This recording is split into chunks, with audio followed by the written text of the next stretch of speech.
হিন্দু পঞ্জিকা মতে জ্যৈষ্ঠ মাসের পূর্ণিমা তিথিতে পালিত হয় জগন্নাথ দেবের স্নানযাত্রা। হিন্দু দেবতা জগন্নাথের ভক্তদের কাছে এটি একটি গুরুত্বপূর্ণ উৎসব। এই দিনটিকে জগন্নাথ দেবের জন্মতিথি বলে মনে করা হয়। পুরীতে স্নানযাত্রা উপলক্ষে জগন্নাথ, বলভদ্র, সুভদ্রা, সুদর্শন চক্র ও মদন মোহন বিগ্রহকে জগন্নাথ মন্দির থেকে স্নান বেদিতে বের করে আনা হয়। সেখানে তাদের প্রথাগতভাবে স্নান করানো হয় এবং ভক্তদের দর্শনের জন্য সুন্দর বেশভূষায় সজ্জিত করা হয়। এই দিন ঠিক একইভাবে বীরভূমের বোলপুরে মহাপ্রভু মন্দিরে মহা সমারোহে পালিত হল জগন্নাথ দেবের স্নান যাত্রা। সকাল থেকে বিভিন্ন পূজার্চনার মধ্য দিয়ে শুরু হয় জগন্নাথ দেবের স্নান যাত্রা।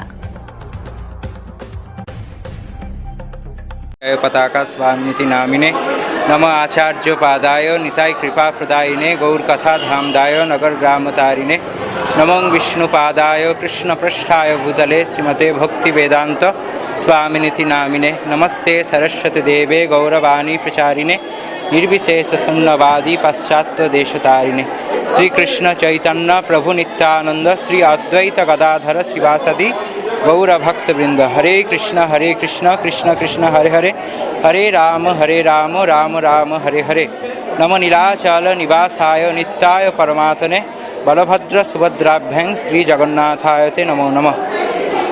আজকে হচ্ছে জ্যৈষ্ঠী পূর্ণিমা, অর্থাৎ জ্যৈষ্ঠ পূর্ণিমা হচ্ছে শ্রী শ্রী জগন্নাথ বলদেব সুভদ্রা মহারানীর আবির্ভাব তিথি।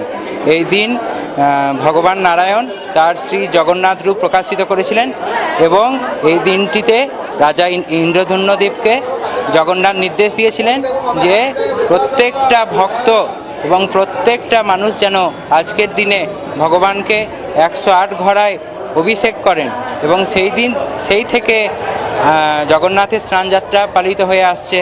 এবং আমরা দেখতে পাচ্ছি শ্রীক্ষেত্র পুরী জগন্নাথ ধামে সেখানে থেকেই কিন্তু শ্রী শ্রী জগন্নাথ দেবের স্নানযাত্রা উৎসবের সূচনা হয়।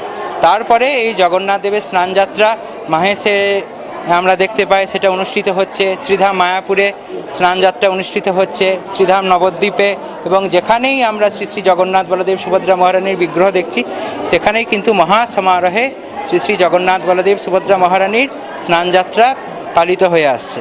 তো আমাদের মন্দিরও ব্যতিক্রম নয়। আমাদের মন্দিরে প্রত্যেক বছরের ন্যায় 2019 সাল থেকে আমাদের জগন্নাথ বলদেব সুভদ্রা মহারানীর স্নানযাত্রা উৎসব পালিত হচ্ছে এবং এবছরও 2025-এও কিন্তু সেটা ব্যতিক্রম নয়।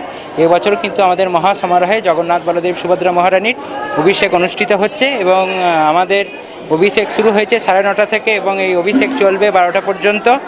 এবং অভিষেক শেষ হওয়ার পর জগন্নাথ দেবের রাজবেশ হবে, রাজবেশ হয়ে শৃঙ্গার হয়ে আমাদের 56 ভোগ নিবেদন হবে, 56 ভোগ নিবেদন হয়ে মহা আরতি হবে।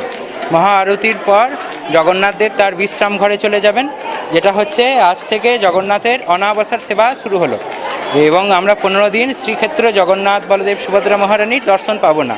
কারণ এই কদিন জগন্নাথের আমরা কি জানি যে জ্বর হয়, এই সময় জগন্নাথকে আমরা দর্শন করতে পারি না। আবার রথযাত্রার দিন থেকে মঙ্গল আরতির সময় থেকে আমরা জগন্নাথ বলদেব সুভদ্রা মহারানীকে দর্শন করতে পারি এবং সেদিন থেকে আমাদের রথযাত্রার সূচনা হয়। তারপরে উল্টো রথযাত্রা হয়ে সমাপ্ত হয়ে জগন্নাথের উৎসব সমাপ্তি ঘটে।